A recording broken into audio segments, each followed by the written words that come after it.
Inihayag ng Department of Agriculture o DA kahapon, May 2, na pumalo na sa 5.9 billion pesos ang naging danyo sa agrikultura ng patuloy na pag-iral ng El Nino phenomenon sa Pilipinas.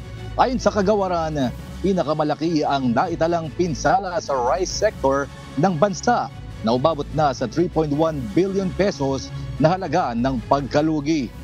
Kabilang sa mga pinakanapinsalang rehiyon sa bansa ang Mimaropa, ang Cordillera Administrative Region at ang Western Visayas. Inanunsyo naman kamakalawa ni Pangulong Ferdinand Marcos Jr. ang ipapamahaging financial assistance para sa mga magsasaka ng mga nasirang pananim at nawalan ng kabuhayan dahil sa tagtuyot, lalo na sa mga nasa Mindanao region na lubhang naapektuhan nito.